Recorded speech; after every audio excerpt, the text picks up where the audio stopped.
How was school today, Garrett? I guess that was a thumbs up. Can you say, welcome to the show? Welcome to the show, what? And then take it from the top. Take it to the top? No, take it from the top. We're gonna start at a different spot in the video here. Okay. Okay, all right, let's do this.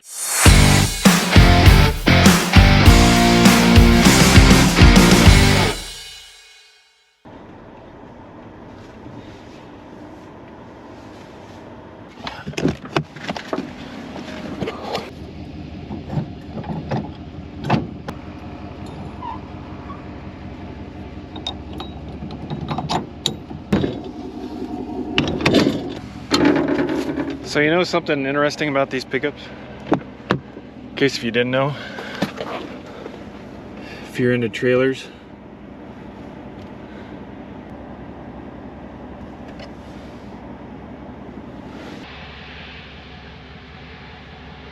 so it does brake lights. Left one works, right one works. I just don't think, like when I turn my regular lights on, those work on it, but it's a trailer. As long as my turn lights and brake lights work, that's the main thing. I just thought it was an interesting feature I never shared with you guys, in case if you didn't know you had that and you have a Chevy pickup. It's actually kind of useful instead of a lot of the other gimmicks that they put in these nowadays. Still hauling corn.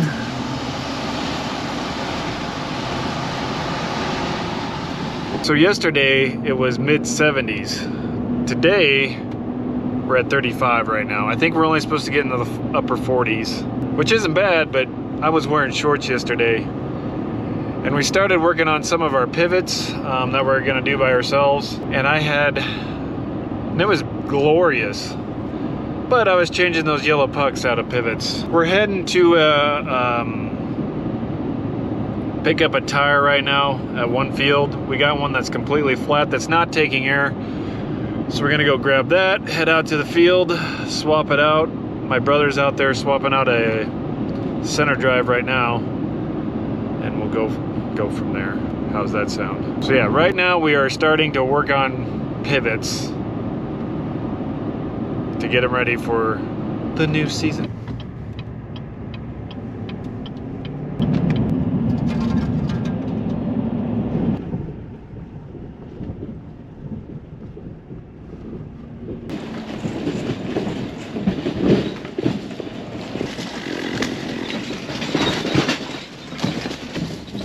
He's starting in on the center drive, the little thing that powers the whole tower. Ah, it's just cold enough. Yeah, guy kind of wants a little more of a jacket on.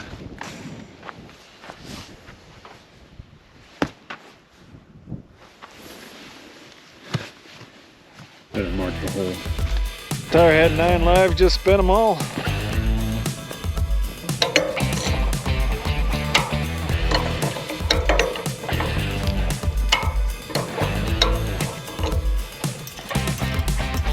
So good news, guys.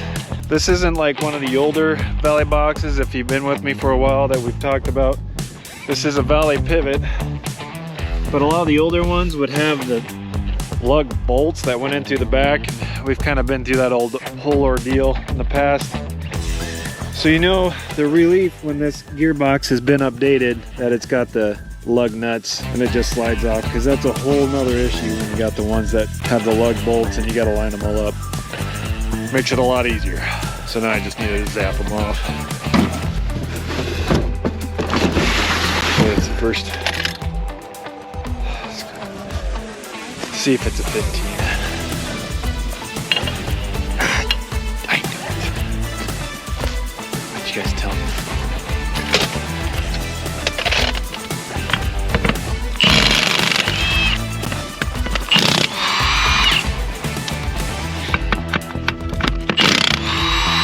For those of you new to the channel this year, this tool in the years past has been a game changer for pivot repairs. Used to have to come out here with like breaker bars, do it all manually, because nothing was ever heavy enough to do it. So that speeds that up a lot.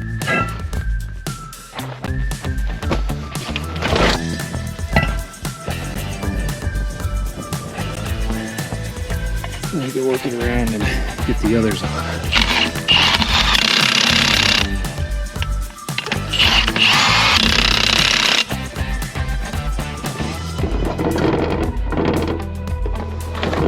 So what happens a lot this time of year for us anyway is some of the things you want to check out on a pivot is your oil level on gearboxes, making sure these are drained of the water and filled with gear oil. Also making sure like your U-joints inside there is a U-joint. Anyway, so yesterday when it was nice, this one still had some sporadic yellow puck ones, and for those of you who know, those are from the devil. They just crumbled out and they're not good. But this one, we noticed last year when we were fixing it in season that there was some yellow pucks still left out here. So we went through and I changed out all the other ones with these green pucks because they're easily able to be inserted, kind of a retrofit almost, because they're grooved out just right that you can just tap them in without having to release both U-joints. You just have to release one or loosen it. So that's what I did. Also checking the oil in these, kind of same difference. Because some of these babies have been out here since, you know, the 80s. But this one hasn't. This one's been replaced.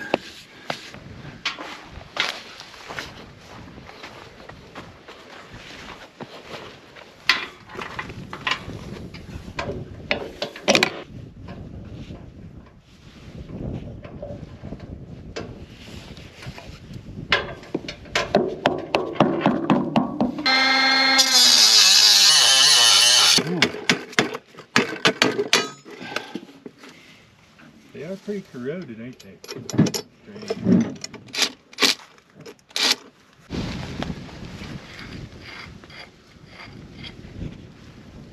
So we got what we wanted to be done, and then we had to test that center drive to make sure it's pulled right and the direction is right, because sometimes when you hook them up it'll go the wrong way as the other towers. Checked it out and it was fine, but then we were gonna go walk along the pivot to make sure everything was okay, and after a while, like, the first tower didn't want to take off. It would go back in reverse, which is not what we wanted to do because it would pull it more out of line, but it wouldn't go back more forward. So, but anyway, it's lunchtime, actually a little late. We're gonna go do that, and then maybe we'll mess with it after supper or after lunch, dinner, whatever you guys call it. But my guess, it's up in the tower box, the alignment box that's on top of the tower, which has all your micro switches and things that tell it to go and stop and whatnot. We'll either get back to that or not, or we'll move on to the next, depending on what we...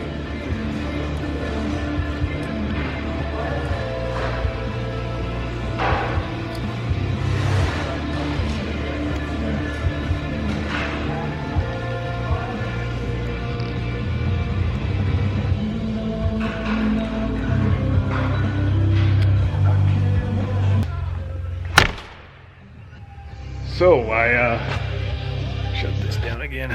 I think I'm always shutting that thing off when I'm doing a video, but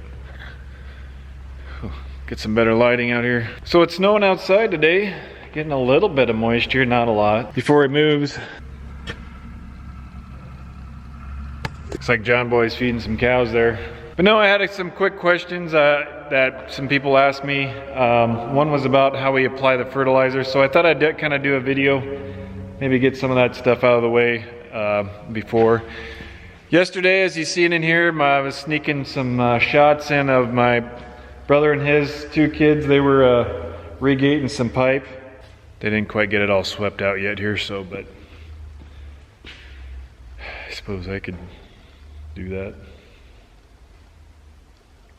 Let's vlog instead. So what they were doing is just regating some irrigation pipe. It's the pipe we lay along the end of the field of our, what we call gravity fields or pipe irrigated. What's some other things they call it? Cruel and unusual punishment. Actually, this was a motor here that was off of a pivot that Dad's converting over to electric. So we got this in here. So we're actually gonna put it on another power unit that we don't like as much. Looks like you could use maybe a couple of head gaskets, but It ran good when it came off of it. And here's all this high price stuff. So these are kind of some of the projects that we've done this past week in here. A lot of things we like to order beforehand is, you know, just to have a lot of the known things that we know we'll need throughout the year. This is antifreeze. We like to get it pre-diluted, that way we don't have to think while we're adding it to the semis or the wells or wherever we need it in it. And so we got that. I don't know if I showed you this last time, maybe I'm pretty sure I did. But it's gonna be colder back here, so put your hat on. Little 295. We actually still gotta take that down to get it inspected. They were gonna do some dirt work, but that thing's kind of changed. Luckily we get the cow tractors parked in here. So back here, I should have turned on the light. I'll go over here, flip on the light switch for you guys. Heard somebody pull in, let's go check it out. Just another person, won't name names. I grabbed my coat. So in case if you haven't heard, we are switching over to 16 rows. That way, this is why we got different planters. So somebody was asking about the fertilizer setup on ours, and we actually set it up just like our old planters. We like to use this orifice tubing. You go off of the size of an orifice. It's like an 8-foot roll. They got different measurements, but instead of using silver discs with the little hole punched out of it, we use this. And the reason why, get the lighting out of the back, is those silver discs, sometimes you get contaminants in your fertilizer or something, and when it goes through that silver disc, it just plugs it up, where these give it a lot bigger hole to flow through, so you tend to get more contaminants to go through when that happens. So these have really been kind of a game changer, especially when we were using them on our strip tiller, because that's a lot higher flow. But no, we set this up for us to put 5 gallons of 1034 or starter fertilizer in furrow, meaning we just put it right on the seed or right next to the, right in the seed trench with the seed. So on these high speeds, it's kind of a different beast. The piece you put on the back, we just use the same ones that we put on our last planters, and it's just a steel tube. I don't know if you can see this, that bolts up back there, and then it kind of has this flex tube that comes down that drops it in the furrow. And the reason why is because if the steel one came that far, sometimes it gets hit and it just doesn't, it'll break or bend. So it's nothing fancy, but you know, we like it.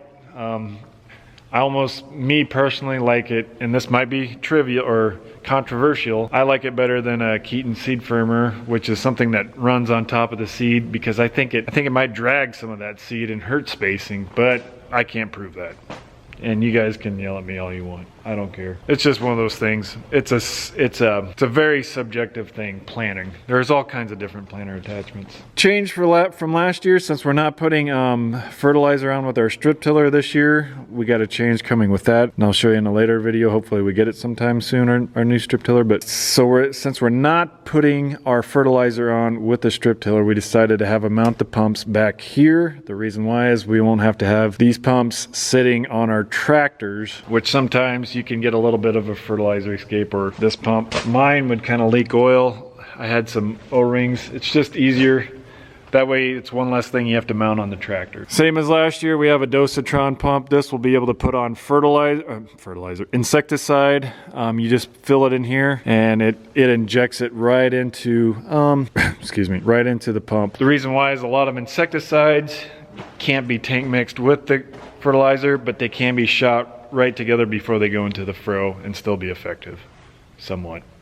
That's a whole nother story there. Hopefully that explains it. We'll have a hose that, it's got to be here somewhere. Yeah, there it is. Okay, we got the hose. That'll come in from the tanks, which will be plumbed in the tractor. They'll just be sucked right up in there, go into the pump. We didn't even put on any shut-off valves. So it's a 16 on and 16 off. The reason why is just more simple. Takes up less space than having valves back there, especially at a 5-gallon rate. If we're doing more, we'd probably consider putting on a section control so you could save a little bit. But this was kind of simplicity over use. And so yeah, just comes down the side here. Check valve, there's a diaphragm in there, so when the pressure's off, it'll suck back down and hopefully shut off most of the flow going into here. So That's how that should work. See, sometime here in the near future, we'll be throwing on some of these tanks on this girl. This one I think might be running our strip tiller. Plans change all the time here. Please subscribe and thanks for watching.